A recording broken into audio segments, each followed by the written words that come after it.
ஒளி என்பது அறிவின் அடையாளம். அது அறியாமையை நீக்குகிறது. இவ்விழாவை சிறப்பாக துவங்குவதற்கு குத்து விளக்கை ஏற்றுவதன் மூலம் நம் மனங்களில் அறிவின் ஒளியை பரப்புவோம். இப்போது குத்து விளக்கை ஏற்றுவதற்கு நமது மதிப்பிற்குரிய பள்ளி தாளாளர் மற்றும் நம் பள்ளி முதல்வர் அவர்களை மேடைக்கு வருமாறு அன்புடன் அழைக்கிறோம். அவர்களுடன் நமது மழலையர் வகுப்பு ஆசிரியர்களும் மேடைக்கு வருகை தந்து குத்துவிளக்கை ஏற்றுவதில் பங்கேற்குமாறு அழைக்கிறோம். குத்துவிளக்கை ஏற்றியமைக்கு நன்றி.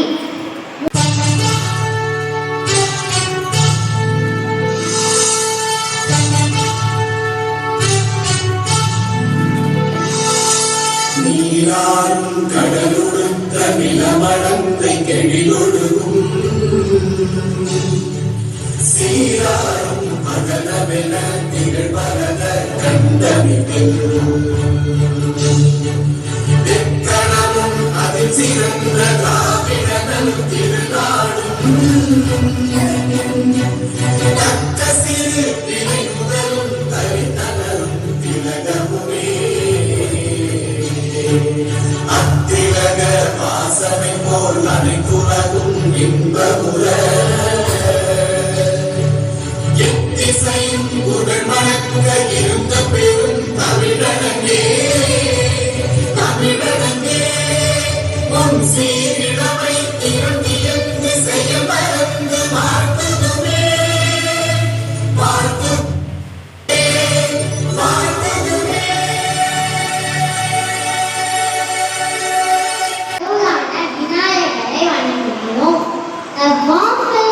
As we begin this beautiful occasion, let us seek the divine blessings of Lord Ganesha, who could give wisdom and success.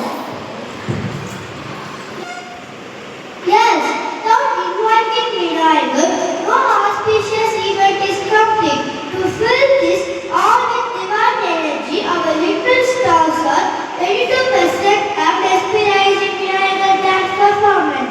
Let's welcome them with full of joy.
celebrations begins with a heartfelt welcome, and today we have our little star Pooja Dani from UKG ready to deliver the welcome matters. She may be small in age, but her words will bring big smiles to all of us. Let's put our hands together and welcome Pooja Dani to the stage. Good evening, everyone. Welcome to our KG graduation ceremony. My name is Pooja Dharani, and I am honored to welcome you all today. We are here to celebrate with us. We are thrilled to welcome our honorable correspondent sir to this special day. I would like to welcome our teachers, parents and friends who have supported for this journey.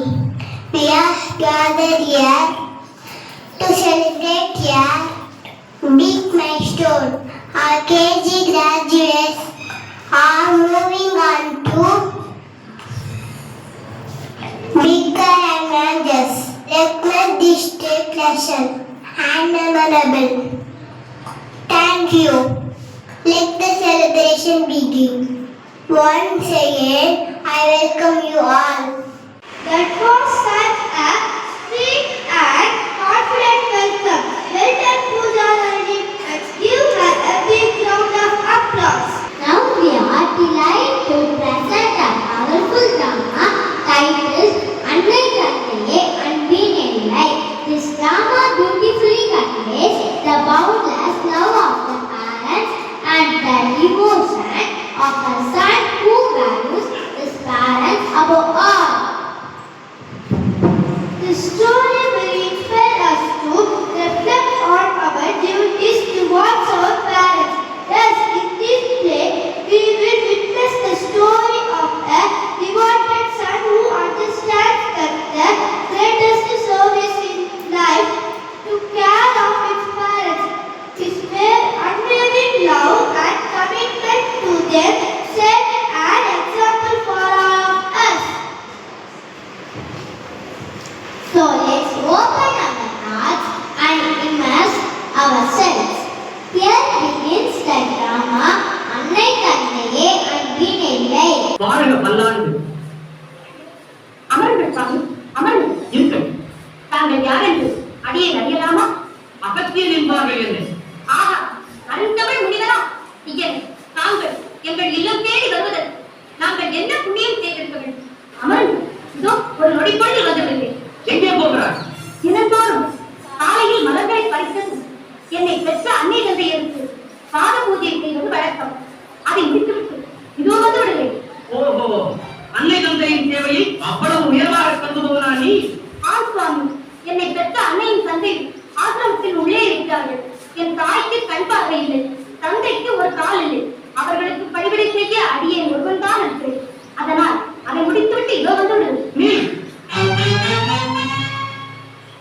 Assam ஸ்தானத்தில் வந்திருக்கும் என்னை விட உனக்கு அன்னை தந்தையர்கள் பெரிதாக போய்விட்டார்களா ஐயனே மாதா பிதா இவர்தானே குரு தெய்வம் என்று உங்களை போன்ற மகான்களே சொல்லியிருக்கிறார்கள் வந்தவனை உபதேசிப்பதை விடுத்து உனக்கு சொந்தக்காரை முக்கியமாக போய்விட்டதா என்னை இந்த உலகிற்கு தந்தவரே தாய் தந்தையர் தானே அந்த உலகத்தையும் நாட்டில் படைப்பவர்கள் என் போன்ற ஞானியர்கள் தானே அந்த ஞானியர்களையும் பெற்றவர்கள் ஒரு தாய் தந்தையர் தானே நினைக்கே உபதேசம் செய்கிறாயா நீ ஆச்சரியப்படாதீர்கள் சுவாமி இதோ அரையுடைய வந்து விடுகிறேன்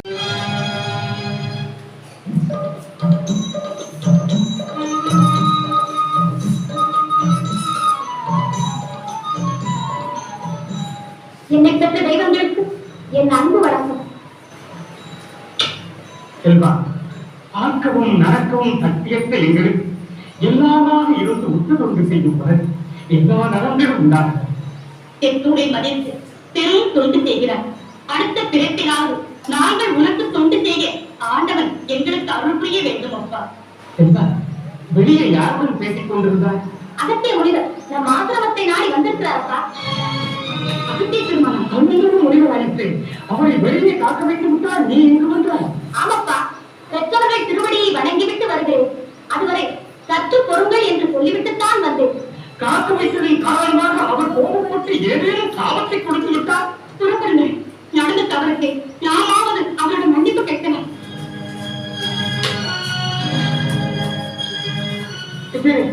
திருவள்ளித்தனமாக எங்கள் செல்வம் செய்த தவறை மன்னித்து விடுங்கள். தங்களை வெளியே காக்க வைத்துவிட்டு எங்களை பெரிதாக நினைத்த பிழையில் நீங்கள் பெருமருந்து வைத்து பொறுத்த விடுங்கள். ஆமாம், ஊனமுற்ற எங்களை பாதுகாக்க இவர் ஒரே பிழைதான் இருக்கிறார். கண்ணில்லாத எனக்கு கண்ணாக, காலில்லாத என் கணவருக்கு ஊன்றுகோலாக விளங்கும் எங்கள் செல்வத்தில் தங்களின் கடவுள் கோபத்தை காட்டி விடாதீர்கள். எல்லாம் செய்த தவறுக்காக தண்டனை எதுவானாலும் வெற்றிருக்கப்படுங்கள். நாங்கள் மகிழ்ச்சியோடு ஏற்றுக்கொள்கிறோம். இவர் அறியாத பிள்ளை, மன்னித்து விடுங்கள். உங்கள் செல்வன் அறியாத பிள்ளையே அல்ல. இந்த அதிகாலத்திலேயே அன்னை தந்தையருக்கு தொண்டு செய்யும் தத்துவத்தை உணர்ந்த இவன் ஆண்டவனுக்கு சமமானவன். காக்க வைத்ததற்காக நான் கோபப்படவில்லை. உங்களுக்கு தொண்டு செய்வதை என்னை பார்க்க வைத்ததற்காக நான் ஆனந்த கண்ணீர் வடித்துக் கொண்டிருந்தேன். அது மட்டுமல்ல, ஈசன் கட்டளைப்படி தொண்டு செய்ய தென்பகுதிக்கு சென்று கொண்டிருந்தேன்.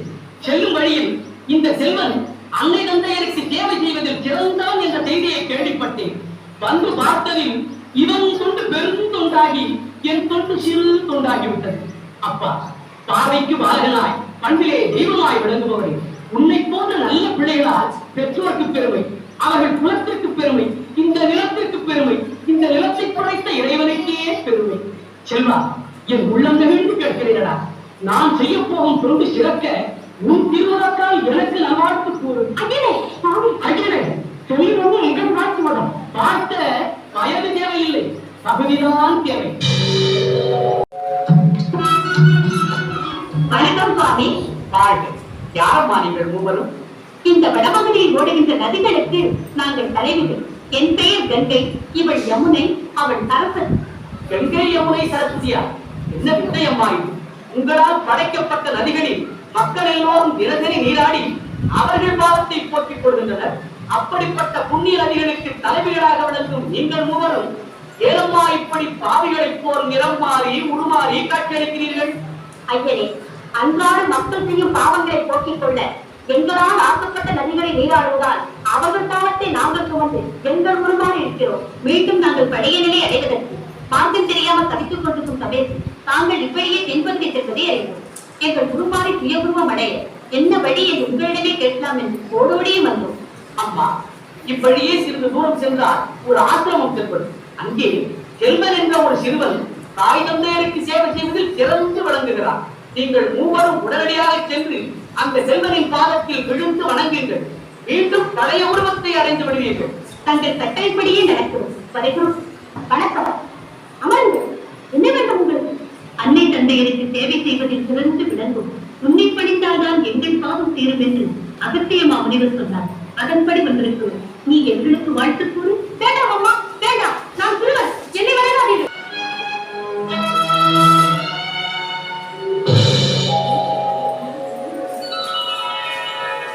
ஆமா, இந்த செல்வனின் சிறப்பை என்னவென்று சொல்வது?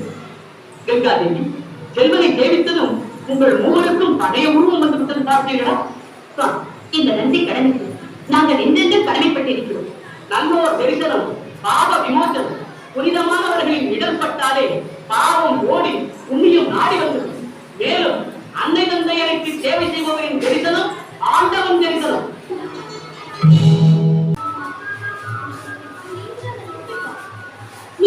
சுவாமி, தாரப்பாணி, என்ன வேண்டும் உனக்கு?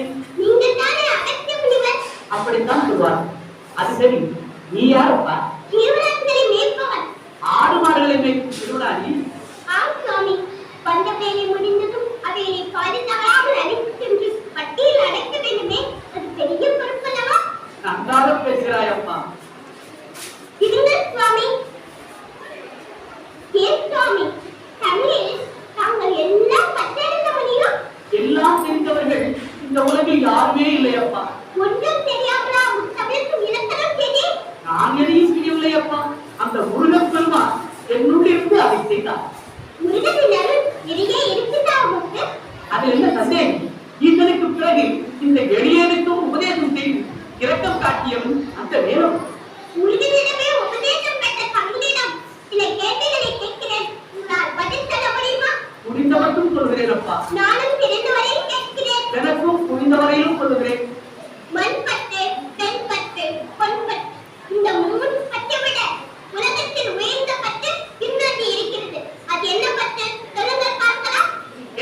தெரிந்த வரையில் தமிழ் பற்று தான் தலை சிறந்த பற்று.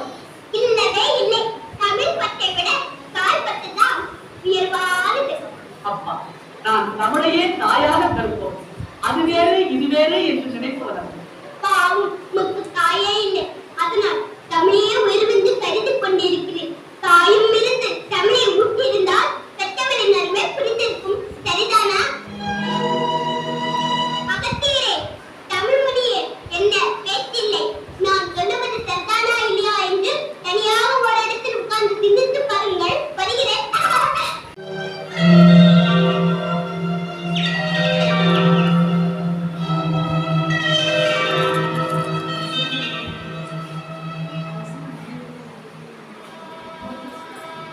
ஆடு மாடுகளை மேய்க்கும் ஒரு சிறுவன் வந்து என்னை தாய் தந்தை இல்லாத அனாதை என்று சொல்லிவிட்டு போய்விட்டாரு.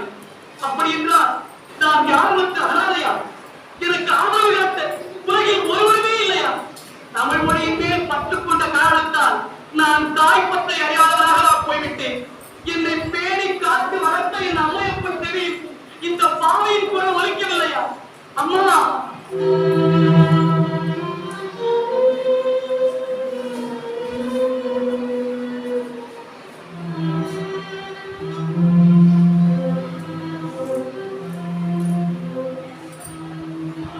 அப்பா,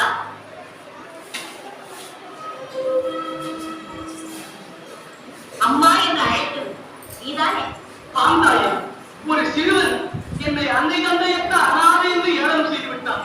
அந்த வேதனையை தாழ முடியாமல் என் மனம் மிகுந்து அவர்களை அழைத்தேன். ஓஹோ, பெற்றவர்களை நினைத்து வருந்திக் கொண்டிருக்கிறாயா? ஆமையிலே, நீங்கள் யார் என்று நான் அறியலாமா? அதை ஏனப்பா கேட்கிறாய்? நீ பெற்றவர்களை நினைத்து கவலைப்படுவதைப் போல நாங்கள் பெற்ற ஒரு பிள்ளையை தேடி அழைத்து கொண்டு வருகிறோம். என்ன விரோதமான சந்திப்பு! ஐயா, யார் உங்கள் பிள்ளை? தந்தனம் கருதாடா, தரணைக்கு தொண்டு செய்ய புறப்பட்டவர். அவரை தேடித்தான் நாங்களும் வந்து கொண்டிருக்கிறோம். நான் பெற்றது தமிழ். அந்த தமிழே நீ. அப்படி என்றால் நீ எங்கள் பிள்ளைதான். பிறகே உனக்கு அனாதை என்ற கவலை வந்தது. இறைவா, என்னை மன்னித்து விடுங்கள். ஆடு மாடுகளை மேய்க்கும் ஒரு சிறுவன் வந்து அனாதை என்று ஏளனம் செய்து என்னை கவலைப்படும் நிலைக்கு ஆளாக்கி விட்டான். அங்குதான் நீ அவசரப்பட்டு விட்டாய். அந்த சிறுவன் உன்னை ஏளனம் செய்யவில்லை. தமிழ் மொழியில் முழு கவனத்தையும் செலுத்திவிட்ட உனக்கு தாய் தந்தையரை பற்றி ஞாபகப்படுத்திவிட்டு போயிருக்கிறார்.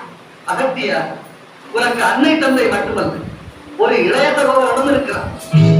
அகிலே, என்னுடன் வாதாடிய இந்த சிறுவனாயின் சகோதரன் இவன் உன்னோடு வாதாடியவன் மட்டுமல்ல, உனக்கு உபதேசமே செய்தவன்.